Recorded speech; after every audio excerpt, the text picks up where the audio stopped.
So the other day I put Grand Theft Auto 4 into my Xbox 360, and if you're someone who still plays Xbox 360 games in 2020, you know that when you get prompted for an update, it's likely because you have never played the game on your system before, because why would a Xbox 360 game have been recently updated? Well, turns out Grand Theft Auto 4 had recently been updated, at least within the last year or two, I would assume, due to the music in the game. That's right, some of the music that's on the radio stations in the game had to be removed and replaced because their license expired. I started looking into this a little bit more and found out that Grand Theft Auto 4 had even been removed from Steam. You can't even purchase it even on there, and that's an issue with games for Windows Live. So Grand Theft Auto 4 serves as an example of a game that is not playable in its original sense, and you can take that even a step further and find other games that aren't even playable today at all without having the original hardware and the original cartridge. You got to keep in mind that some of these games are 30 plus years old, 35, maybe even 40 years old.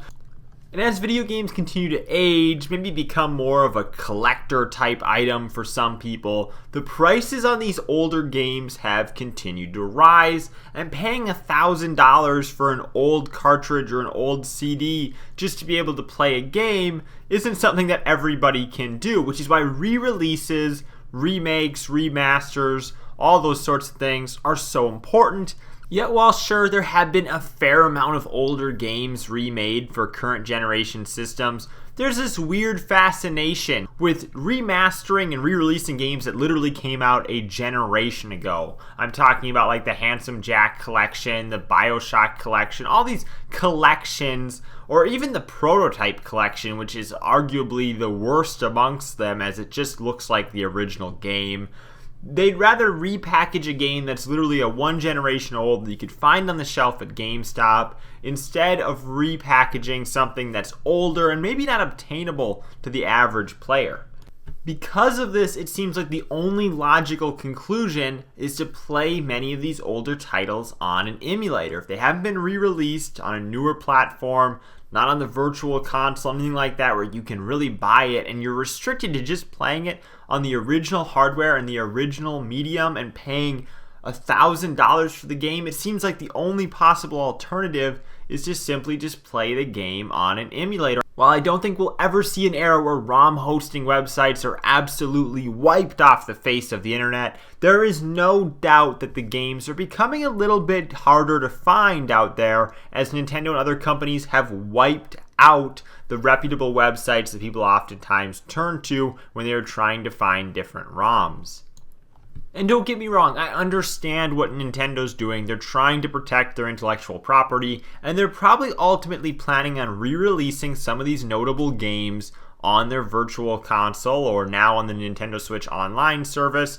And PlayStation has re-released a lot of PlayStation 1 games on their service as well. But it's these more obscure titles and these ones that have licensing issues in the way Grand Theft Auto 4 does that we'll never see re-released again. And I don't understand why they're so hard at trying to eliminate everything when games like that simply will never be re-released.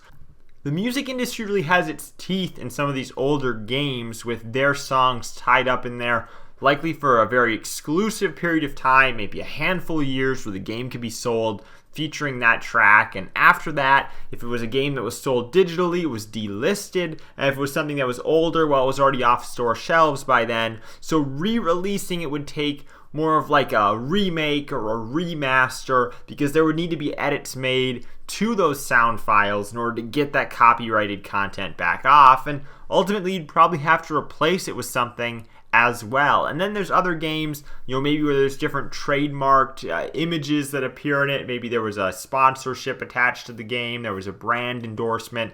Those sorts of things would have to be replaced and removed because they wouldn't be able to be brought into the newer games. I think the Tony Hawk Pro Skater series is a fantastic example of this, from the soundtracks to the company names that are in there for the boards and the skaters themselves, their likenesses appearing in the game. It'd be very hard to re-release a Pro Skater game in its true original sense on today's platform, and that's why we saw those that crappy HD remake that came out on the Xbox 360 and PlayStation 3 that wasn't really a remake. It was just kind of some things being retooled into a new engine and included some of the stuff from the first 2 games. So it wasn't really just a dump of the ROM like we would have expected.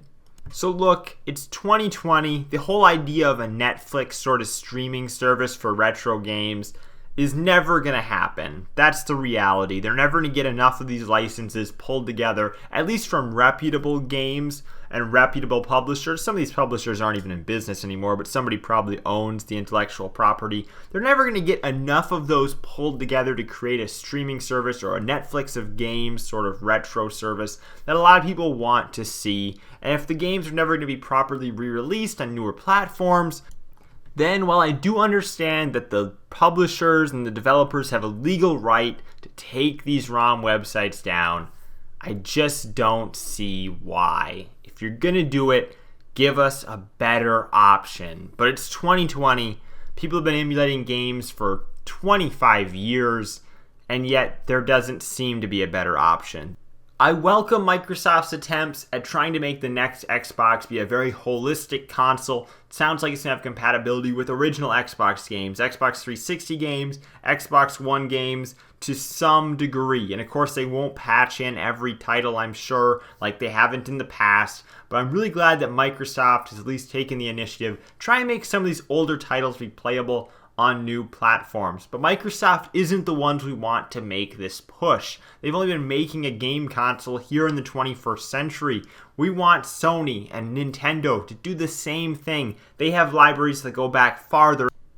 And because of that, old games for their old consoles can be much more difficult to get our hands on, especially in a working condition. So that's my opinion on ROM sites here in 2020, why I think they definitely still have a place in the gaming community until something better finally comes along. Thank you guys for watching. I'm Bailey. I'll see you in the next video.